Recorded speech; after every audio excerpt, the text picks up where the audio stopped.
Po tash dëgjoj mbetet shihet, kjo është një thik me dy teha nëse mund të themi kështu, sepse Vjosa Osmani do thotë nuk është shumë e fokusuar në kritika ndaj qeverisë, ta themi hapur, kështu do thotë ai nuk ka bërë asnjë kritik deri më tani mbi keq administrimin e mbi keq qeverisjen sa i përket që ka ndodhur në Republikën e Kosovës gjatë mandatit të 4 vjeçar, por fokusi kryesor i saj është se si do thotë ekskluzivisht Albin Kurti në një farë mënyre do thotë i ka shkaktuar dëme të pariparueshme diplomatike shtetit të Kosovës dhe se ka qenë Vjosa Osmani, Vjosa Osmani që me angazhimin e saj ka arritur të sanojë ato dëme, madje ta shpëtoi nga sanksionet ndërkombëtare dhe nga lista e zezë edhe vet Albin Kurti, ndonë se s'ka përmendur emra, por është e qartë se për kënd është fjala dhe në këtë drejtim ajo do thotë ka qenë një lloj garancie për qëndrueshmërinë dhe partneritetin e Kosovës me Shtetet e Bashkuara të Amerikës, gjë që i kushtoi politikisht sipas saj.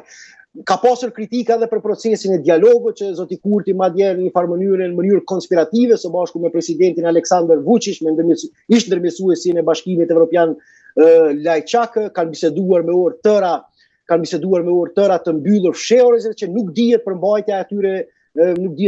atyre takimeve. Pra në këtë drejtim, do të në mas të madhe kjo ndonë se mund ta sensibilizoj opinionin për disa gabime që mund të kenë ndodhur apo për disa shkarje që kanë ndodhur sa i përket raporteve të Kosovës me aleatët, po ashtu nuk e zhvesh edhe Vjosa Osmani nga përgjegjësia politike sepse ai ka vendosur të flasë dhe të denoncoj, pra do të denoncoj këto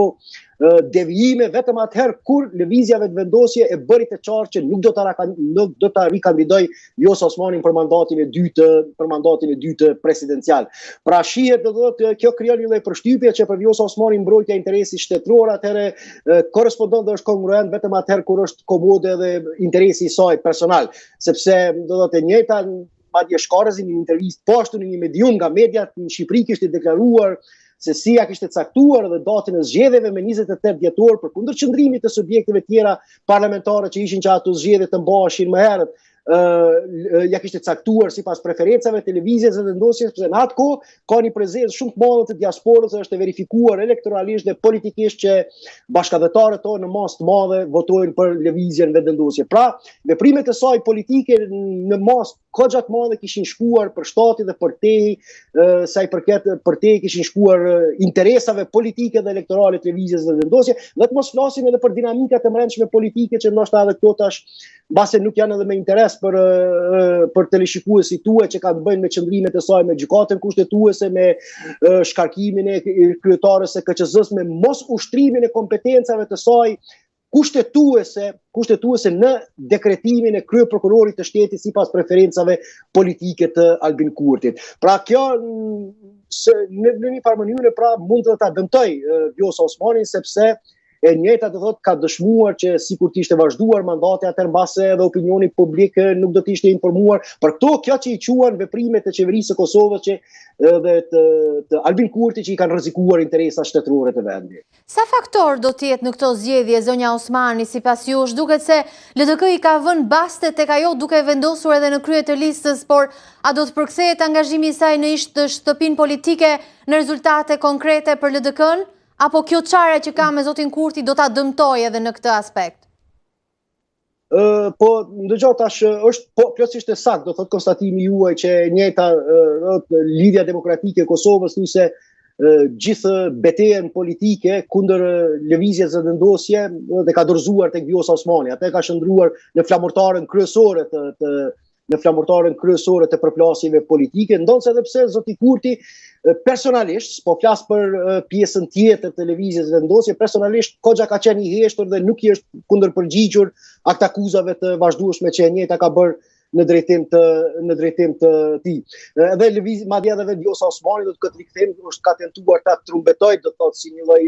më në fund si një lloj rikthimi në shtëpinë e saj të vjetër politike, apo rikthehet aty ku e ka vendin pas disa mbredhjeve politike që ka bërë, nëse shprehem kështu metaforikisht,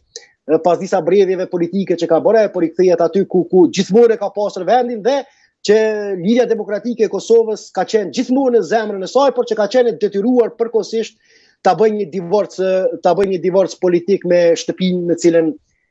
nisi karrierën politike. Mirë po, këtu duhet shtuar fakti se ajo po rikthehet në një shtëpi të përgjysmuar politike, do të thotë këto është e para, dhe që Kogja në mas të madhe dhe kogja në mas të madhe do thot kanë qenë veprimet politike të Vjosa Osmanit, të cilat kanë ndikuar në përgjysmimin e lidhjes demokratike të Kosovës. Dhe ne e dim tash në procese elektorale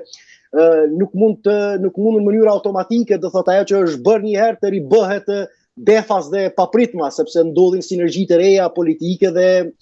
po ashtu shto faktin që më pastaj ky nominim i Vjosa Osmanit si mbartse e betejës politike ka shkaktuar dhe hatërmbetje të ata të cilët në mënyrë konsistente kishin luftuar kundër lëvizjes së vendosjes, ka shkaktuar çarje të brendshme politike, pakënaqësi të cilat mund të reflektohen. Pra është edhe në këtë rast është një medalje me dy anë, edhe në këtë rast që ndoshta mund të ketë efekt pozitiv që ta rekrutoj një pjesë të mbështetësve të saj të cilët kishin anuar ka lëvizja vendosje kur kjo kishte kaluar në tabor politik, po ashtu mund ngjallë edhe zemrime të tjera brenda lidhjes demokratike të Kosovës që mund t'i përkthehet në humbje. Dhe kauza kryesore saj, këtu më duhet ta them që është kauza kryesore e Vjosa Osmanit është se ajo është garancioni i raporteve të shëndosha dhe bilaterale me Shtetet e Bashkuara të Amerikës. Por këtu nuk duhet harruar faktin se ishte vetë Vjosa Osmani para 5 vjetë së bashku me Albin Kurtin që përfituan politikisht duke e satanizuar një marrëveshje sikur ajo shtatorit të nënshkruar nga ish kryeministri i Kosovës që vinte nga lidhja demokratike e Kosovës me presidentin Vučić në shtëpinë e parë në prezencë të presidentit Trump. Pra atë që kjo dikur e ka sulmuar për kalkulime politike kur ishte bërë bashkë me Albin Kurtin, duke konsideruar si marrëveshje të dëmshme që i cënon interesa shtetërore,